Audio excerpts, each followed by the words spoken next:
अभी सर हमने पिछले कुछ चुनावों में देखा, अभी बिहार चुनाव खत्म हुआ, उसमें भी हमने ये शब्द कई बार सुना। एक शब्द आजकल बड़ा चर्चा में है, वो है लोकतंत्र की हत्या। ज्यादातर जो लोग ये शब्द इस्तेमाल करते हैं वो हमेशा संविधान की दुहाई देते हैं और संविधान को हाथों में लेकर घूमना उनका शौक सा हो गया है। तो खुशी जी, बड़ा ही रिलेवेंट क्वेश्चन आपने पूछा है। और मुझे कभी कभी जब मैं ऐसे लोगों को ऐसा वक्तव्य देते हुए सुनता हूँ तो मुझे हंसी भी आती है, उनकी बुद्धि पर मुझे तरस भी आता है कि ये कैसा स्टेटमेंट है। तो आपने कही कि वो संविधान लेकर के जो लोग चलते घूमते, हाथों में कॉपी लेके घूमते हैं। पहली बात तो संविधान की वो जो कॉपी उनके हाथ में होती ना, संविधान इतना पतला ही नहीं। एक बार हमारे और दूसरी चीज मैं बताना चाहूँ, उस संविधान का जो कलर है, उस कलर का संविधान है ही नहीं है। बिल्कुल वो लाल रंग का संविधान है। लाल रंग की पट्टी और ग्रे। और वो लाल रंग किसका है ये आपको पता होना चाहिए। पता है, मैं उस बारे में ज्यादा बात नहीं करूंगा।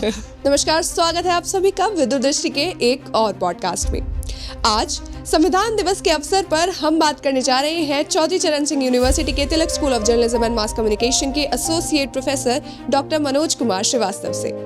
आइए बात करते हैं श्रीवास्तव सर से और जानते हैं कॉन्स्टिट्यूशन की गहराइयों को।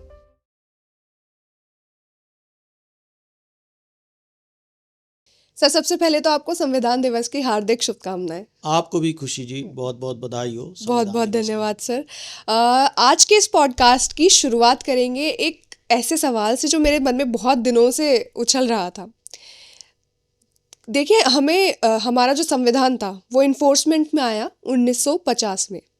क्या हमारे देश के पास इससे पहले कोई शासन प्रणाली थी ही नहीं खुशी जी, मैं आपको बताऊं कि ठीक है, हम आधुनिक समय में 1950 में हमारा संविधान जो है इम्प्लीमेंट में आया, लागू हुआ और भारत गणतंत्र बना। लेकिन उसके पहले अगर हम दृष्टि डालते हैं तो भारत में अनेक गणतंत्र हुआ करते थे, छोटे गणतंत्र थे। और अगर हम ऋग्वेद और अथर्ववेद की बात करते हैं तो उसमें हमें सभा और समिति नाम की दो संस्थाएं मिलती हैं। तो सभा है वो एक आम सभा होती थी जिसमें जो एक आम लोग होते थे, जनता के प्रतिनिधि होते थे। और जो समिति थी उसको हम आज के राज्यसभा की दृष्टि से देख सकते हैं, जिसमें सीनियर लोग होते थे, अनुभवी लोग होते थे।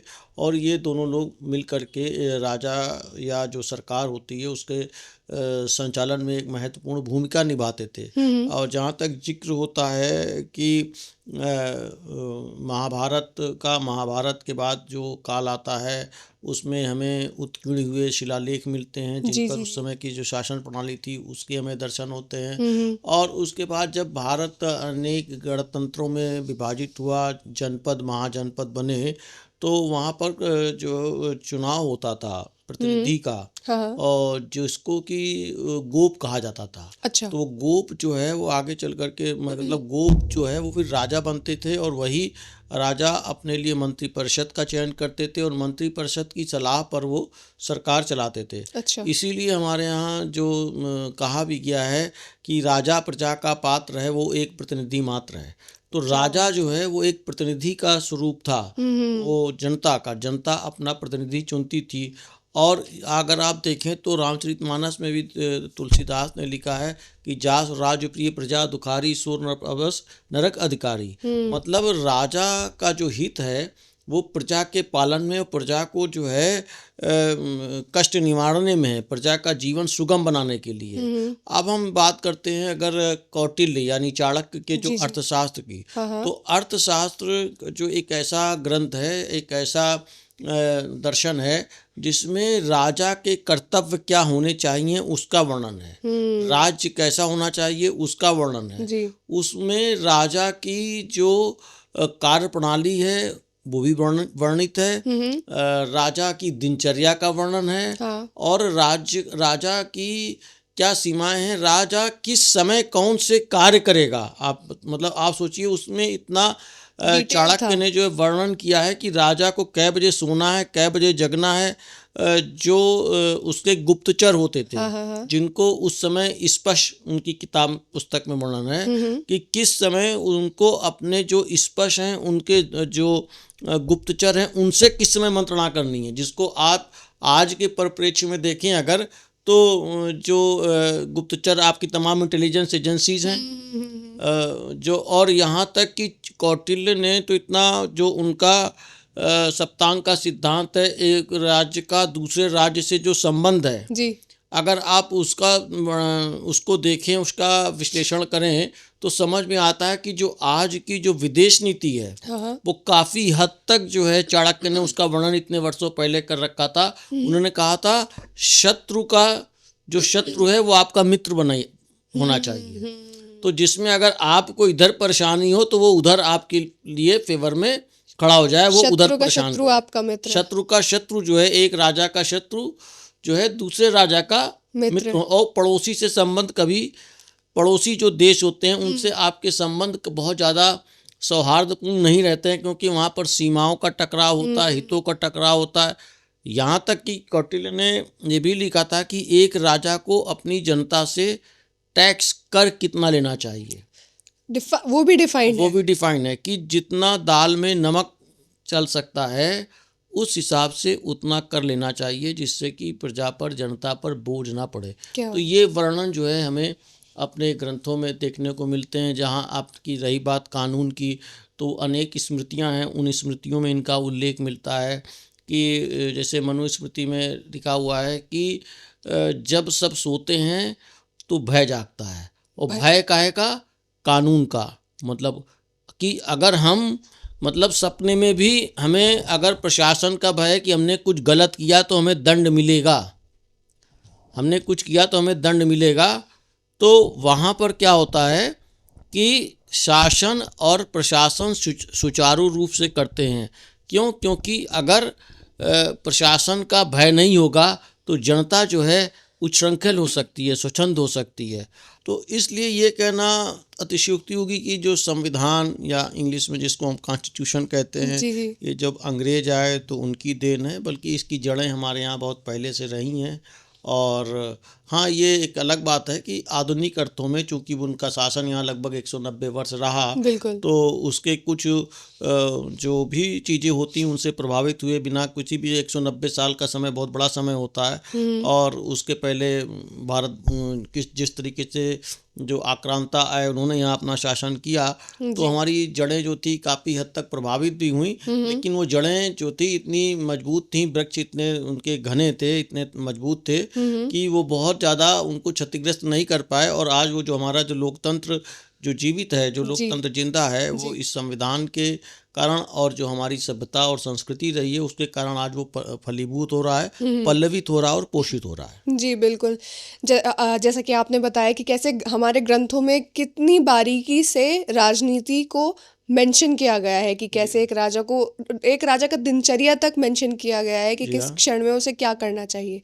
वैसे ही मुझे लगता है कि हमारा जो संविधान है उसे भी आज के परिप्रेक्ष्य में राजनीतिक तौर पर हमें ग्रंथ के तरह ही मानते हैं, क्योंकि चाहे वो हमारे चीफ जस्टिस ऑफ इंडिया हो या फिर कोई भी जो एक पदाधिकारी है, जो सरकारी पदाधिकारी है, जब भी वो अपना पद ग्रहण करता है वो संविधान की शपथ लेकर करता है।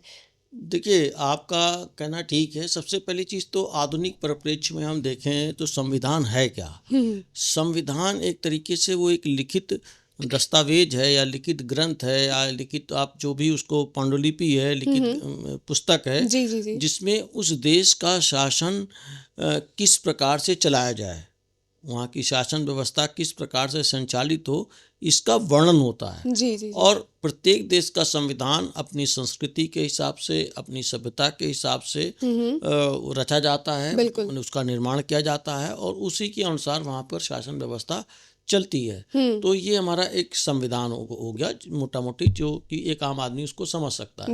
दूसरा, जब हम संविधान के तहत आपको बता दूं कि मैं थोड़ा सा पीछे चलता हूं कि जब संविधान जो हमारा बना, जब अंग्रेज आए तो उन्होंने अपना एक एक्ट लाए, वो 1773 में लाए, 1723 में लाए, 33 में लाए, 1813, 33, इस 1858 में जब ब्रिटिश गवर्नमेंट का यहाँ पर शासन होता, विक्टोरिया को जब यहाँ की साम्राज्य घोषित किया जाता है, उसके बाद 1861 में थोड़ा सा उन्होंने तीन लोगों को यहाँ पर सम्मिलित किया, तीन रियासतों की, कि थोड़ा सा हम विस्तार देंगे। मतलब राजा पटियाला थे, बनारस के राजा थे, एक दिनकर राव जी थे, तो उनको शामिल किया, लेकिन वो बात बनी नहीं और वो चलता रहा। फिर 1833 से होते हुए 35 आया, इस तरीके से आगे बढ़े, 61 आया, 1909, 1919, तमाम चीज़ों के होते होते फिर वो कैबिनेट मिशन आता है और बाद में जाकर के वो माउंटबेटन आते हैं। फिर माउंटबेटन भारत आज़ाद हो जाता है और कैबिनेट मिशन आता है। कैबिनेट मिशन के समय ये होता है कि संविधान सभा भारत की बनेगी जी। और उस संविधान सभा के चुनाव होते हैं। फिर उसमें 389 मेंबर होते हैं, जब लेकिन बीच में पार्टीशन हो जाता है तो 389 से 286 रह जाते हैं और संविधान हमारा बनता है। जी। तो 2 साल 11 महीने 18 दिन में ये संविधान हमारा बन करके पूर्ण होता है। और आपको बताते ये हमारा सौभाग्य था कि जो संविधान सभा में जो सदस्य थे वो सभी अपने अपने क्षेत्र के पारंगत लोग थे, अनुभवी लोग थे और उनकी निष्ठा देश के लिए थी, देश के लिए समर्पण था। बिल्कुल। तो इस भाव से उन्होंने इस संविधान की रचना की और इस संविधान की जो प्रस्तावना है वो इसकी आत्मा कही जाती है। बिल्कुल। अच्छा हाँ। सर, यहाँ पर एक मैंने जो नॉर्मली अपने एज ग्रुप के बच्चों में अवधारणा देखी है वो ये है कि अगर उनसे कोई पूछे कि संविधान किसने बनाया तो उनके जुबान पर केवल एक ही नाम होता है, वो है डॉक्टर बी.आर. अम्बेडकर। उनका बहुत बड़ा, नो डाउट उनका बहुत बड़ा कंट्रीब्यूशन है हमारे कॉन्स्टिट्यूशन को फ्रेम करने में, लेकिन केवल वही थे या और भी लोग थे? नहीं, मैंने बताया ना कि जब टोटल 389 मेंबर इसमें थे, लेकिन वो बाद में जब ये हुआ कि भारत और पाकिस्तान अलग अलग हो जाएगा तो 286 मेंबर बचे और उस 286 मेंबर में जो संविधान सभा थी उसके जो अध्यक्ष थे वो डॉक्टर राजेंद्र प्रसाद थे। जी। 9 दिसंबर 1946 को संविधान सभा की पहली बैठक होती है। तो उसमें डॉक्टर सच्चिदानंद सिन्हा जो थे वो सीनियर मोस्ट थे मेंबर। अच्छा। तो उनको पदेन सभापति बना दिया गया, मतलब चेयरमैन, उनको चेयरपर्सन बनाया गया। और फिर 11 दिसंबर को चुनाव होता है, 2 दिन के बाद में। 11 दिसंबर 1946 को जो चुनाव हुआ उसमें डॉक्टर राजेंद्र प्रसाद को संविधान सभा का स्थायी अध्यक्ष चुन लिया गया। अच्छा। तो संविधान सभा के जो अध्यक्ष थे डॉक्टर राजेंद्र प्रसाद थे। उसके बाद उसमें 286 मेंबर थे जो मैंने बताया आपको। जी जी। फिर उसमें 12 कमिटीज थी, बड़ी मेजर 12 कमिटीज थी और 8 माइनर कमिटीज थी। 8 माइनर। उसमें कई 3 कमिटीज जो थी उनके चेयरमैन नेहरू जी थे। 2 कमेटी जो थी परामर्शदात्री समिति थी, स्टेट समिति थी, उसके सरदार वल्लभ भाई पटेल थे। जो ड्राफ्टिंग कमेटी थी उसमें 8 मेंबर थे, उसमें डॉक्टर भीमराव अंबेडकर जी थे।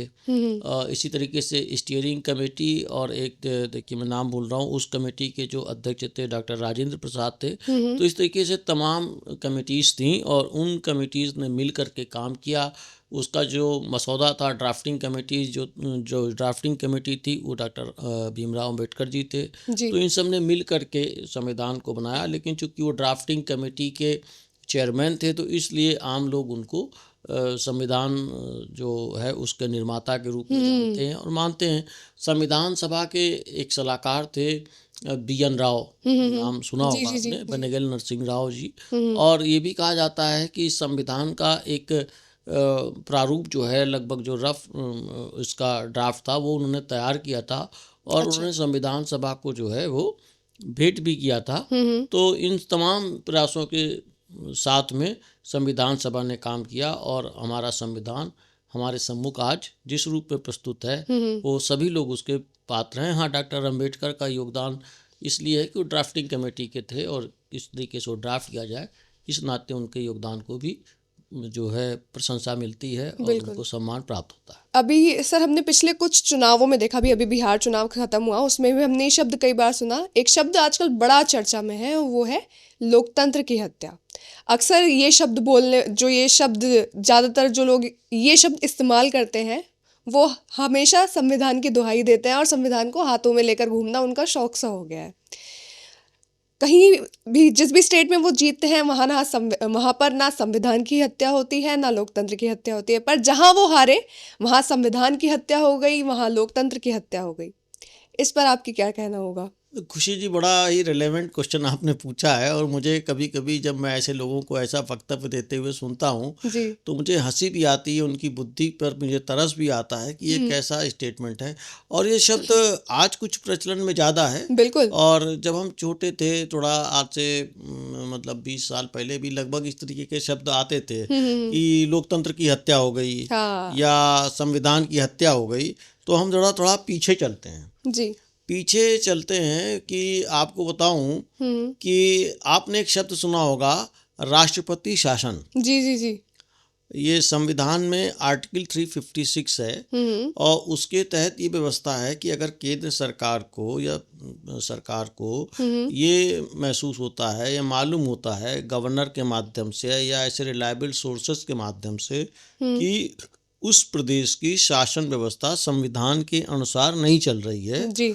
तो सरकार वहाँ पर 356 अनुच्छेद का प्रयोग करते हुए राष्ट्रपति शासन लगा सकती है। ठीक। और राष्ट्रपति शासन लगने के बाद में वो वहाँ उस प्रदेश की जो सत्ता है, जो सरकार है, वो केंद्र सरकार के अधीन कार्य करती है गवर्नर के माध्यम से। गवर्नर जो होते हैं वो राष्ट्रपति के रिप्रेजेंटेटिव होते हैं और फिर वो सेंट्रल का वहाँ पर हस्तक्षेप हो जाता है, जैसे कि हमने कश्मीर में भी देखा था। हाँ। अब आपको बताऊं कि मैं देख रहा था कि अब तक कुल 115 बार राष्ट्रपति शासन लगा है पूरे भारत में आज़ादी के बाद से। हाँ, आज़ादी के बाद से ही लगना था उसको। जी जी। तो 115 बार लगा है और 115 बार में से 84 बार लगा है जब कांग्रेस की सरकार रही है। अब आप सोच लीजिए आप कि अब ऐसा भी नहीं है कि वहाँ पर मतलब हमेशा अगर आप देखा जाए तो विधि संगत रहा, न्याय संगत रहा, वो किस परिप्रेक्ष्य में रहा, हम अगर उस पर जाएंगे तो फिर वो जो विषय है वो हो जाएगा, परिवर्तन हो जाएगा उसका। तो अब आप ये देखिए कि आपको एक रिसेंट एग्जाम्पल देता हूँ, अपनी आंखों के सामने की बात बताता हूँ आपको कि 1992 में जब ये अयोध्या में विवादित ढांचा गिर गया, जी जी, उसके बाद भारत में भाई उत्तर प्रदेश की सरकार को में आपने बर्खास्त करके राष्ट्रपति शासन लगा दिया, वो तो समझ में आता है।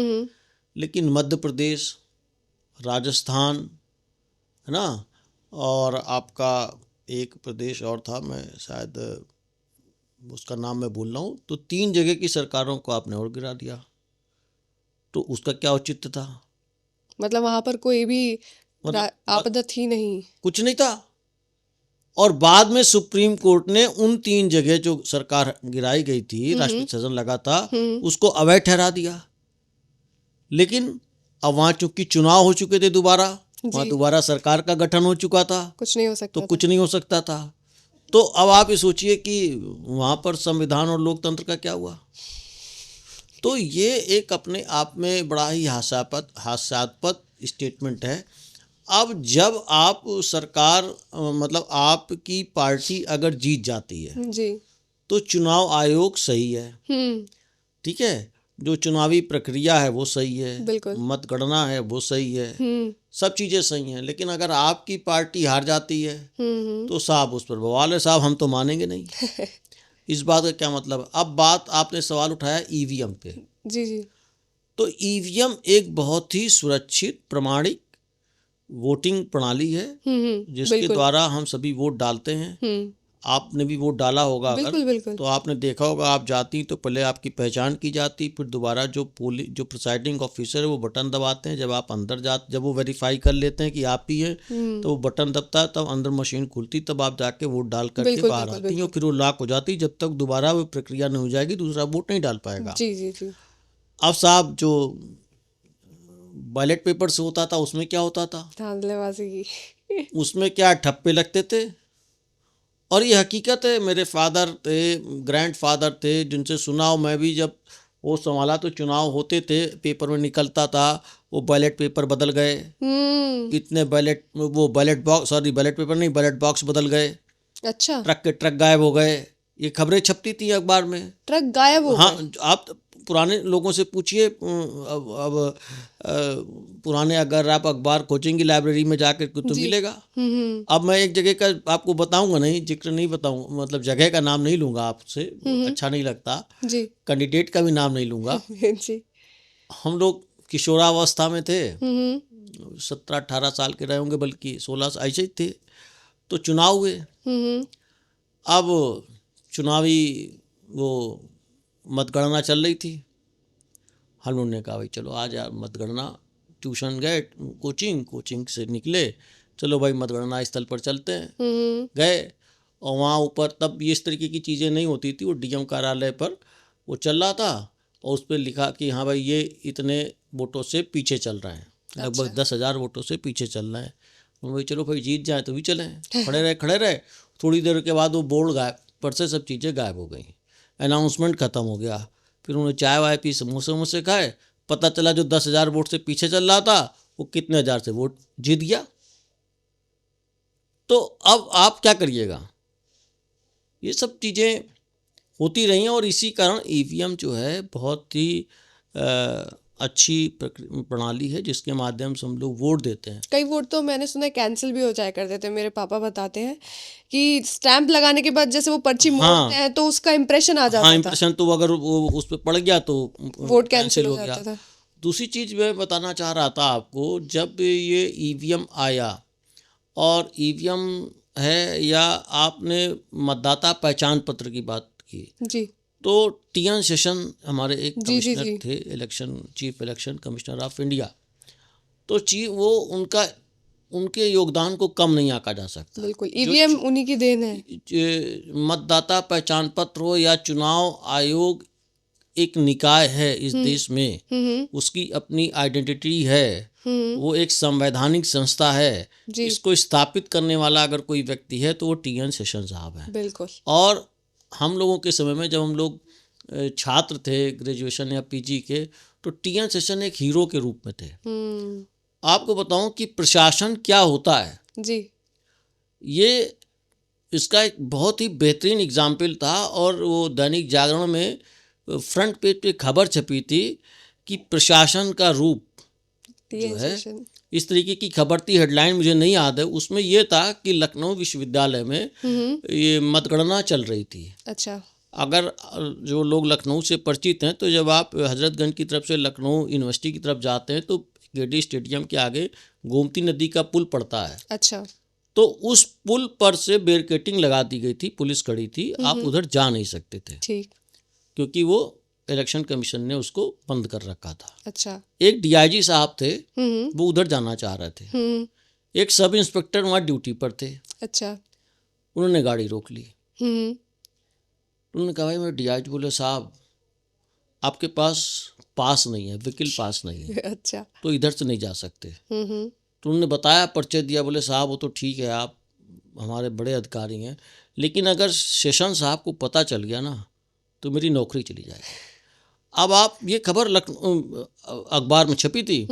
तो उन्होंने कहा कि प्रशासन क्या होता है कि 500 किलोमीटर दूर कोई व्यक्ति बैठा है और वो प्रशासन कर रहा है। शासन मतलब प्रशासन जो उसका है वो इतना सख्त था कि एक सब इंस्पेक्टर एक डीआईजी की गाड़ी को रोक देता है और गाड़ी फिर वो भी डीआईजी साहब भी समझदार थे तो वो नहीं गए और रास्ता बदल के चले गए। तो ये जो चीज़ें थी। दूसरी बात आपने कही कि वो संविधान लेकर के जो लोग चलते घूमते, हाथों में कॉपी लेके घूमते हैं। पहली बात तो संविधान की वो जो कॉपी उनके हाथ में होती ना, संविधान इतना पतला है ही नहीं। एक बार हमारे और दूसरी चीज मैं बताना चाहूँ, उस संविधान का जो कलर है, हाँ, उस कलर का संविधान है ही नहीं। बिल्कुल, वो लाल रंग का संविधान है, लाल रंग की पट्टी और ग्रे। और लाल रंग किसका है ये आपको पता होना चाहिए। पता है, मैं उस बारे में ज़्यादा बात नहीं करूँगा। तो जो जेब में रख कर के संविधान को चलते हैं तो उनको यही नहीं पता कि संविधान क्या कह रहा है, संविधान क्या दिशा निर्देश दे रहा है, संविधान का पालन कैसे करना है। वो उनको ना फंडामेंटल ड्यूटीज़ का पता है, ना संविधान के आदर्शों का पता है उन्हें। हाँ, अब एक बात ध्यान में आई कि ऐसे लोग जो संविधान को आगे रखते हैं, जो तिरंगे को आगे रख कर के धरना प्रदर्शन करते हैं, हाँ, उनके मन में क्या चल रहा होता है ये देश ने देख रखा है। बिल्कुल, और बहुत अच्छी तरीके से देख रखा है किस तरीके से आंदोलन को बढ़ावा दिया जाता है। तो ये बहुत ही कह सकते हैं अपने आप में एक विचारणीय प्रश्न है और इनका उत्तर हम सभी लोगों को जो जागरूक नागरिक हैं इस देश के, उन्हें अवश्य बिल्कुल देखना चाहिए। बिल्कुल। जो संविधान की दुहाई देते हैं और भारत जोड़ो यात्रा जैसी यात्राएं करते हैं, वही वो अपनी पार्टी में कन्हैया कुमार जैसे लोगों को शामिल करते हैं, जिसने एक बार नारे लगाए थे भारत तेरे टुकड़े होंगे हाँ, अब इंशाल्लाह इंशाल्लाह। ये विडंबना है इस देश की, बिल्कुल। ये विडंबना है। और आप देखिए कि जो संविधान की बात हम करते हैं, एक जो अंतराल आता है बीच में, या साल कह लीजिए 1975 का एक साल, मतलब साल है, और ये भारतीय लोकतंत्र के लिए कह लीजिए काला अध्याय है। बिल्कुल। आपको बताऊं कि 12 जून 1975 हम्म। को इलाहाबाद उच्च न्यायालय का एक निर्णय आता है। वहाँ के जो जस्टिस थे जगमोहन लाल सिन्हा, अच्छा। तो वो एक निर्णय देते हैं, और उस निर्णय के अंतर्गत इंदिरा गांधी जो उस समय हमारी प्रधानमंत्री थी, उनके चुनाव को रद्द किया जाता है। जी जी जी। ठीक है। अब उसके बाद में अभी अपने आप में एक ऐसा निर्णय था जिसकी किसी ने कल्पना नहीं की थी। उसके बाद क्या होता है भाई, कांग्रेसी जो है बड़े चिंतित हो जाते हैं। तो अब कांग्रेसियों ने धरना प्रदर्शन किया, उनका लाठी गोली खाएंगे पर आपको बचाएंगे, है ना। उसके बाद क्या होता है कि देवकांत बरुआ थे कांग्रेस के अध्यक्ष। अब आप सोचिए, वो कहते हैं India is Indira and Indira is India. तो अब ये जो है देश, व्यक्ति देश, ये बराबर समकक्ष खड़े कर दिए जाते हैं ला करके। 13 तारीख को जो है एक कांग्रेस अपनी बैठक करती है, जबरदस्त धरने प्रदर्शन का आयोजन होता है। इंदिरा गांधी एक स्टेटमेंट देती हैं कि इस देश को पता है कि मैं चुनौतियों का मुकाबला बड़े ठंडे दिमाग से करती हूँ।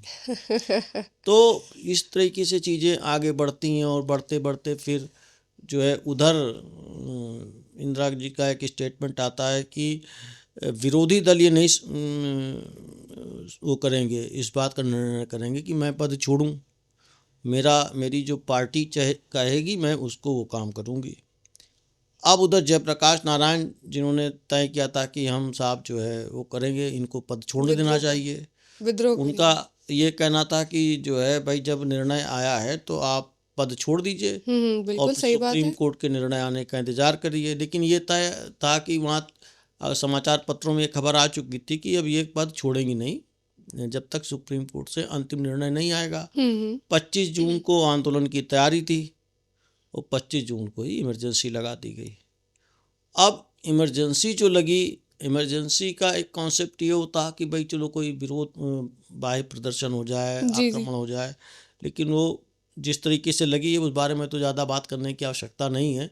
लेकिन वो इमरजेंसी लगा दी गई, प्री सेंसरशिप लग गई, यहाँ तक कि जो विदेशी समाचार पत्र के लोग थे उनको भी देश छोड़ने को कहा गया, लेकिन उन्होंने बहुत ही विरोध किया। तो 21 जुलाई को उनके लिए थोड़ा सा सेंसरशिप में छूट दे दी गई थी, जो विदेशी पत्रकार वगैरह लोग थे।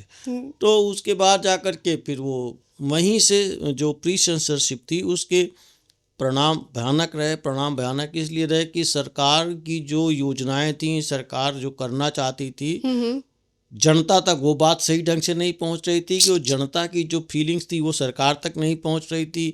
बीच में जो है गलत फहमियों का दौर था, अफवाहों का बाजार गर्म रहता था, और उसका परिणाम ये हुआ कि जब 1977 में चुनाव हुए तो इंदिरा गांधी कांग्रेस हार की गई। जो है पराजय हुई।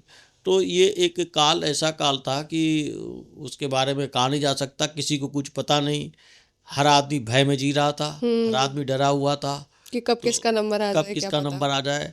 और जो लोग एक खास विचारधारा से जुड़े हुए थे उनके साथ भी बहुत बहुत परेशानियां आई। अच्छा सर, जिस खास विचारधारा की आप बात कर रहे हैं, जब 77 में इंदिरा गांधी हार गई थी, तो उसके शायद या तो उसी चुनाव में या उसके बाद जो चुनाव हुआ था उसमें उन्होंने उसी खास विचारधारा वाले लोगों से मदद भी मांगी थी वो चुनाव जीतने के लिए। हाँ, ये तो चीज़ें क्या ना कि देखिए क्या होता है, समय परिवर्तनशील है, और ये राजनीति में तो कोई किसी भी व्यक्ति का ना तो कोई स्थायी शत्रु होता, ना स्थायी मित्र होता है। तो जहाँ पर जैसा अपना हित दिखे वैसा हित साधना होता है। तो ये एक तो विषय है अपने आप में जो समझना चाहिए। बिल्कुल बिल्कुल सर। अब सर, हमने बात की इमरजेंसी के दौर के बारे में, तो इमरजेंसी के दौरान ही संविधान की आत्मा कहे जाने वाले प्रियम्बल में चेंजेस किए गए, जिसमें 2 शब्द जोड़े गए, जिसमें से कि एक था सेक्युलरिज्म और एक था सोशलिस्ट। इन दोनों शब्द के जुड़ने के बाद ऐसा मतलब चेंजेस बहुत सारे, क्योंकि पहले सेक्युलरिज्म शब्द हमारे संविधान में जुड़ा हुआ नहीं था। उसके बाद क्या क्या चेंजेस देखे गए? देखिए, जो सेकुलरिज्म यानी इसको भी लेके समाजवाद। हिंदी में बड़ा भ्रम है। हिंदी में इसको कुछ लोग धर्मनिरपेक्ष कहते हैं, कुछ लोग जबकि समाजवाद कह देते हैं। नहीं तो समाजवाद तो सोशलिस्ट का है। तो सेकुलरिज्म को जो अगर हिंदी में ट्रांसलेशन आप इसका देखते हैं जी। तो पंथ निरपेक्ष शब्द आता है, अच्छा। धर्मनिरपेक्ष नहीं आता, पंथ निरपेक्ष आता है। अब उसको किस कारण से धर्मनिरपेक्ष कहते हैं तो वही बता सकते हैं। दूसरी बात, सेकुलरिज्म शब्द हमारे संविधान, जो मूल संविधान था उसमें नहीं था। जी जी। और उसको लेकर के आपको बताऊं कि जो हमारे एक कामत साहब थे, संविधान सभा के में सदस्य थे वो, तो वो ये कह रहे थे कि जो संविधान की प्रस्तावना है उसमें ये लिखा जाए कि ईश्वर के नाम पर हम भारत के लोग, ईश्वर की कृपा से, जी। उसकी प्रस्तावना में। तो उनका बड़ा विरोध हो गया कि साहब हम तो, उन्होंने कहा कि मैं ये नहीं कह रहा कि जो है हम बोले कि मैं इंडिविजुअल की बात नहीं कर रहा हूँ, मैं व्यक्ति विशेष की बात नहीं कर रहा हूँ, मैं एक कलेक्टिवली बात कर रहा हूँ, पूरे देश की बात कर रहा हूँ। जी और वो देश जिसकी सभ्यता बहुत प्राचीन है, जी जी। और वो धर्म जो है उसका एक पार्ट है जिसको कि अलग नहीं किया जा सकता। हमारी सभ्यता का आधार ही धर्म है जी। हम उससे विमुक्त नहीं हो सकते। बिल्कुल। तो मेरा मानना ये था कि हम इसको किसी पर थोप नहीं रहे हैं, बल्कि हम इसकी अपनी जो संस्कृति और सभ्यता है उसको आधार मान करके हम ईश्वर के नाम पर, ईश्वर की उस पर शपथ लेकर के इन चीज़ों को अपनी प्रस्तावना में इसको डालना चाहते हैं। लेकिन उनका विरोध हुआ तो मतदान हुआ। अब जब मतदान हुआ तो उसमें वो 68 वोट उनके विरोध में पड़े और 41 वोट इनके समर्थन में पड़े। अच्छा। तो इसलिए फिर उस शब्द को इसमें नहीं प्रयोग किया गया।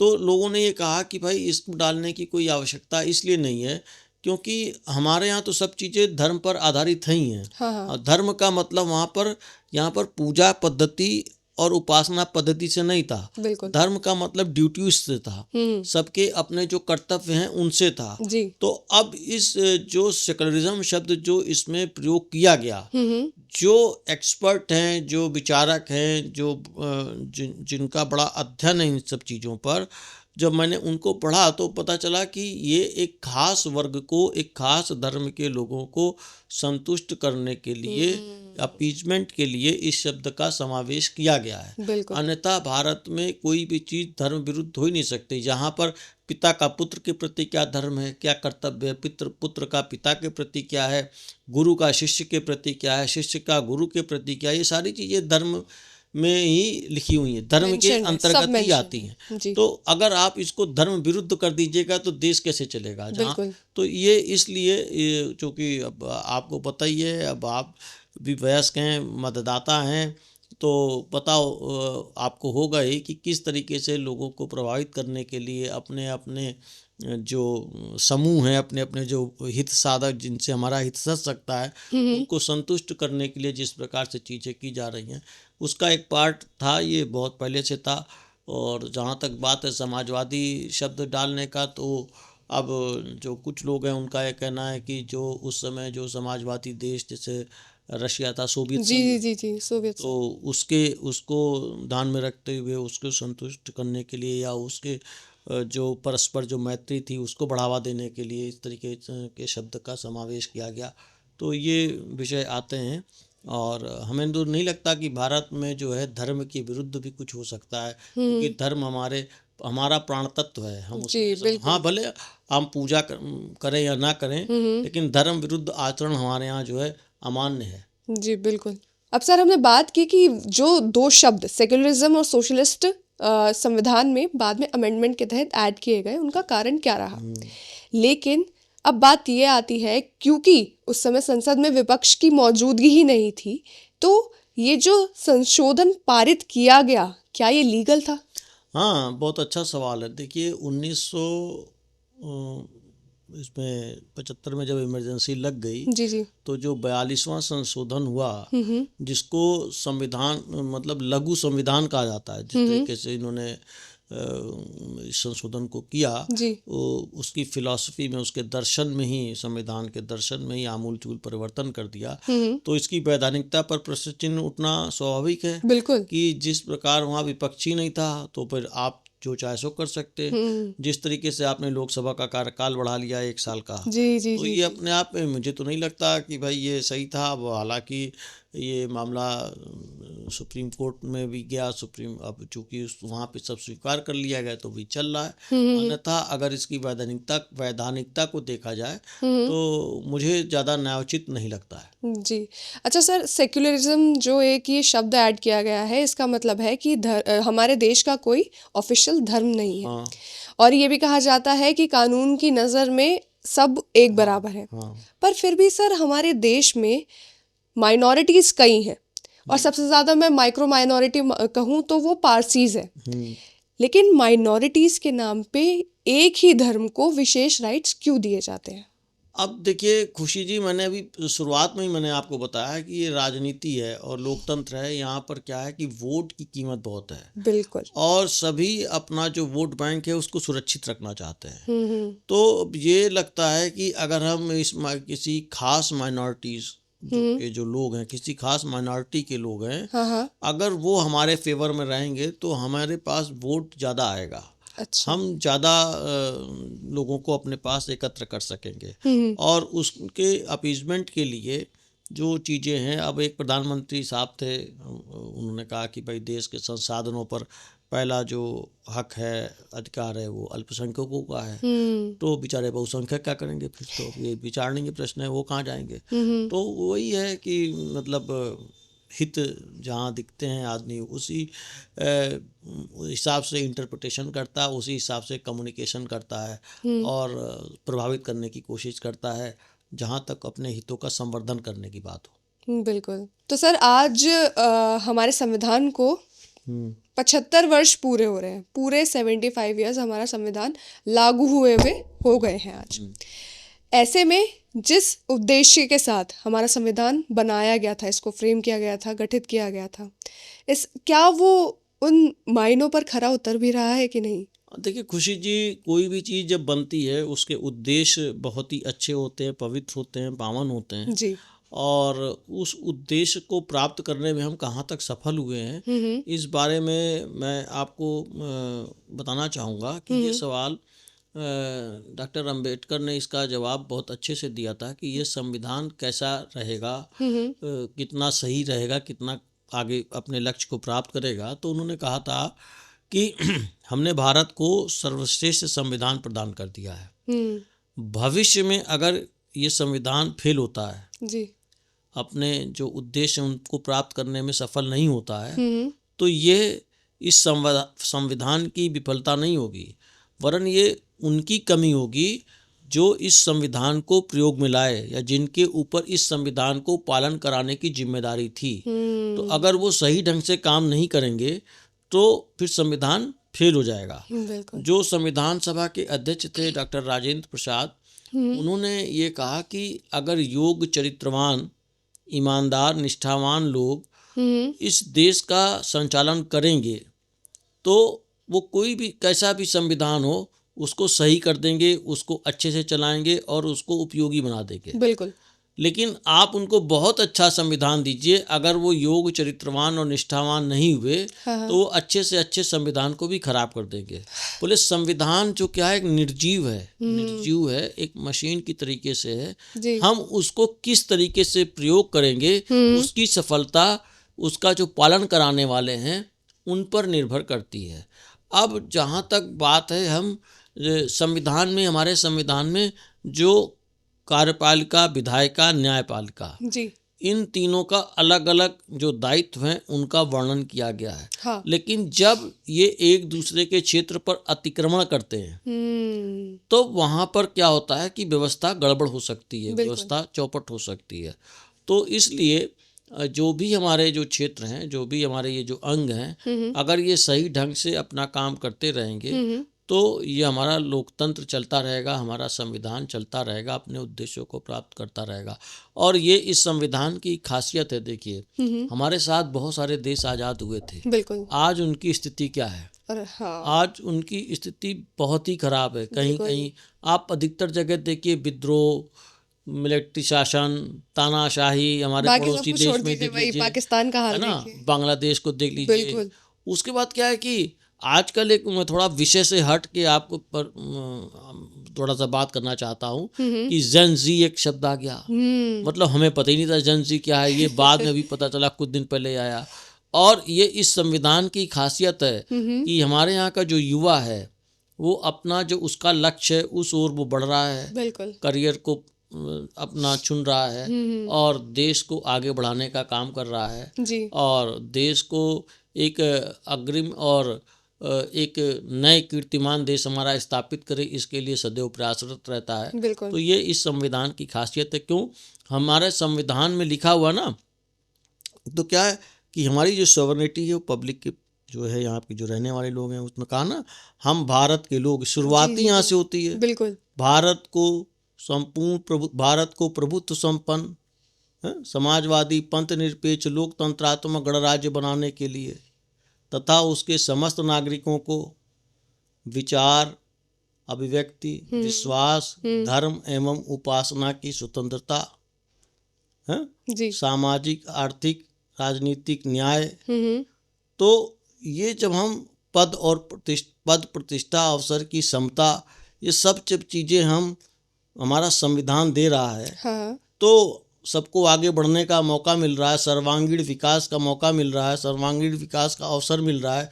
जो जिस क्षेत्र में जाना चाह रहा है जा रहा है। और आज का युवा तो 20-21 साल में नए कीर्तिमान गढ़ रहा है। बिल्कुल। तो देश आगे बढ़ेगा। और ये निश्चय ही हमारे जो संविधान निर्माता रहे हैं, जो हमारी संविधान सभा के सदस्य रहे हैं, उनको श्रेय इस बात का दिया जाना चाहिए।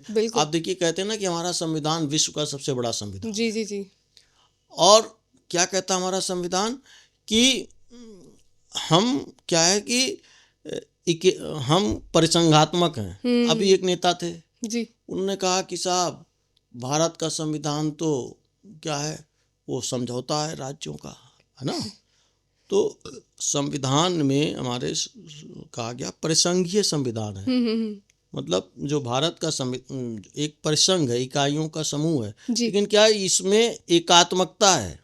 बिल्कुल। आपको अलग होने का मौका नहीं है। यहाँ एक ही नागरिकता है। तो क्या है, आप किसी भी प्रदेश के रहने वाले हो, जी, नागरिक आप भारत के हैं। बिल्कुल। तो भारत हमारे आत्मा में बसता है, बिल्कुल, हमारी धमनियों में रक्त के रूप में संचरित होता है। बिल्कुल। और यही कारण है कि सब कहते हैं विजय विश्व तिरंगा प्यारा, झंडा ऊंचा रहे हमारा। बिल्कुल सर, झंडा ऊंचा था, है और हमेशा रहेगा।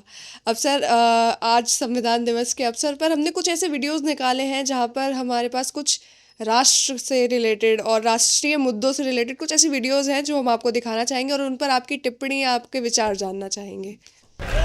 अगर मैं आरोप लगा रहा हूं प्रधानमंत्री पे हर रोज कि तुम वोट चोर हो, प्रधानमंत्री चुप क्यों है? प्रधानमंत्री एक शब्द क्यों नहीं बोल रहा?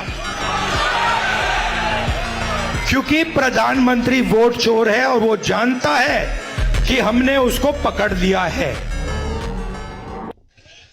मैं आरोप लगा रहा हूं प्रधानमंत्री पे हर रोज कि तुम वोट चोर हो, तो इस पर आप क्या जानना चाहती हैं?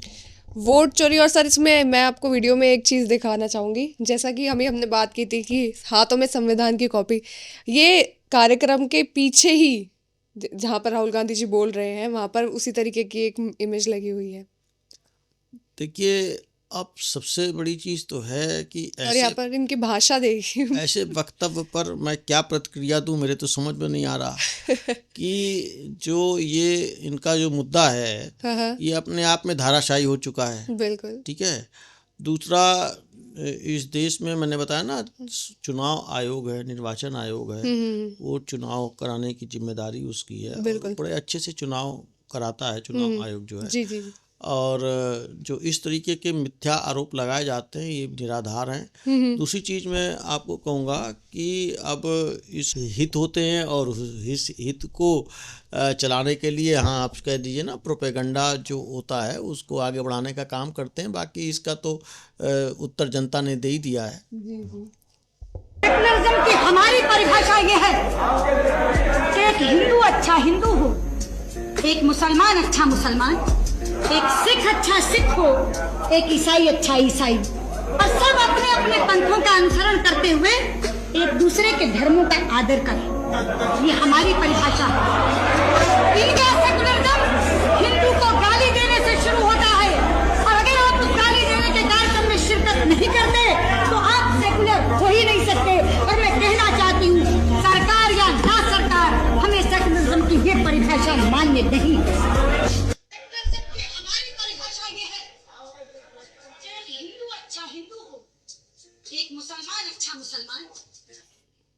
यहाँ पर जो सुषमा स्वराज जी ने सर सेक्युलरिज्म की परिभाषा बताई, आप उससे कितना सहमत हैं? नहीं, जो उनकी परिभाषा है सेकुलरिज्म की, वो अपने आप में पूर्ण है कि सभी को अपने धर्म को मानने की स्वतंत्रता हो, सभी अपने धर्म को माने और एक दूसरे में हस्तक्षेप ना करें, एक दूसरे पर थोपने की कोशिश ना करें।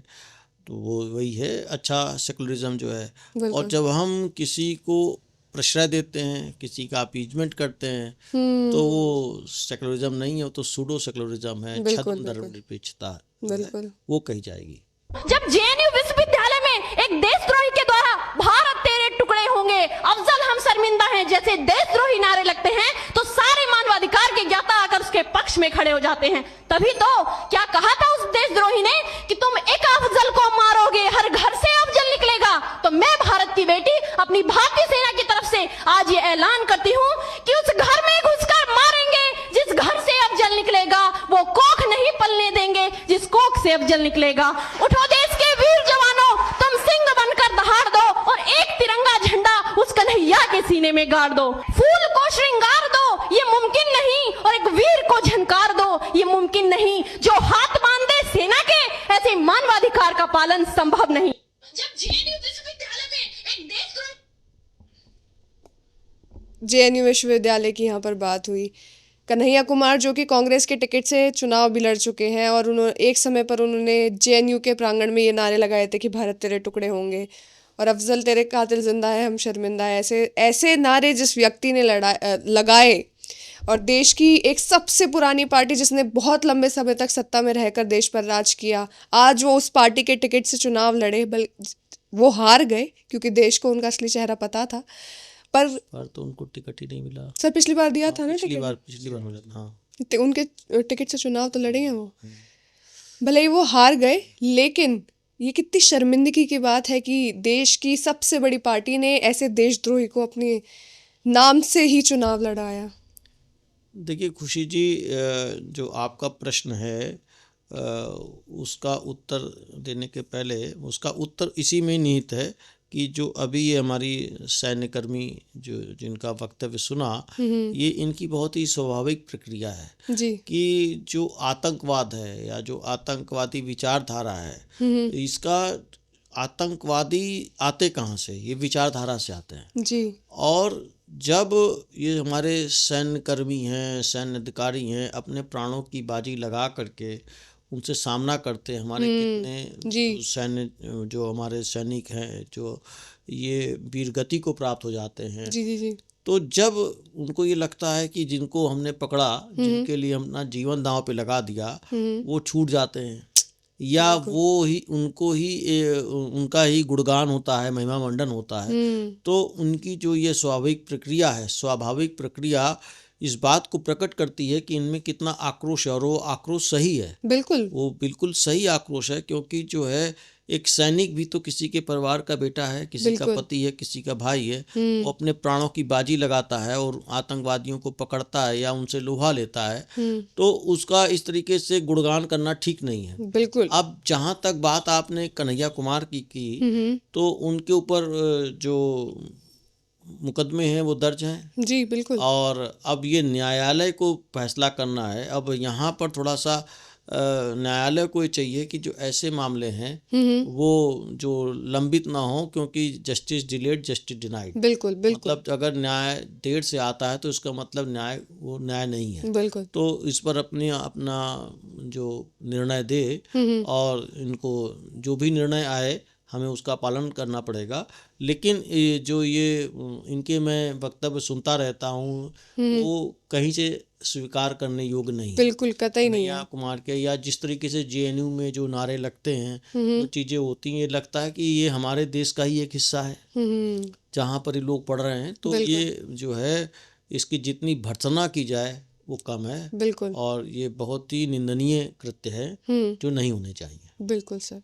अब सर हम अपने पॉडकास्ट के अंतिम चरण में पहुंच गए। यहाँ पर मैं आपसे पूछना चाहूँगी, इस पूरे पॉडकास्ट के बाद अगर आप अपनी तरफ से कुछ शब्द कहना चाहें तो। ये आपने जो मुझसे पूछा है जी, तो एक तो बहुत ही अच्छा लगा, बहुत ही सराहनीय और प्रशंसनीय है कि आपने संविधान दिवस के अवसर पर ये पॉडकास्ट रिकॉर्ड किया। जी, क्योंकि आप जैसे युवा इस विषय पर सोच रहे हैं, इस विषय पर आगे बढ़ने का प्रयास कर रहे हैं, ये अपने आप में बहुत ही प्रशंसनीय है, जिसकी जितनी प्रशंसा की जाए वो कम है।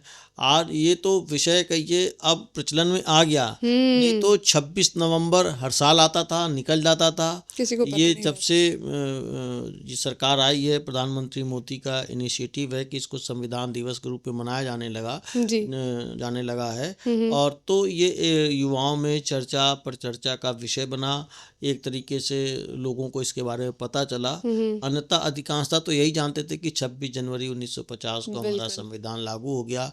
बना कब था, इसका क्या कारण था बनने का, कितने दिन में बना, बहुत कम लोगों को पता था। और बहुत ही आप लोग जो है सराहनीय कार्य आपने किया है। बहुत और शुक्रिया हमें सर। आशा है कि ऐसे ही आप कार्य करते रहेंगे और आपका जो चैनल है ये आगे जो है बढ़ता रहेगा, पल्लवित और पोषित होता रहेगा। बहुत बहुत शुक्रिया सर। बहुत बहुत धन्यवाद सर आज आपका हमारे साथ जुड़ने के लिए, हमें से इतनी सारी संविधान के बारे में नॉलेज देने के लिए, संविधान की विषय में इतना ज्ञान देने के लिए आपका बहुत बहुत धन्यवाद हमारे साथ जुड़ने के लिए सर। धन्यवाद खुशी जी, धन्यवाद।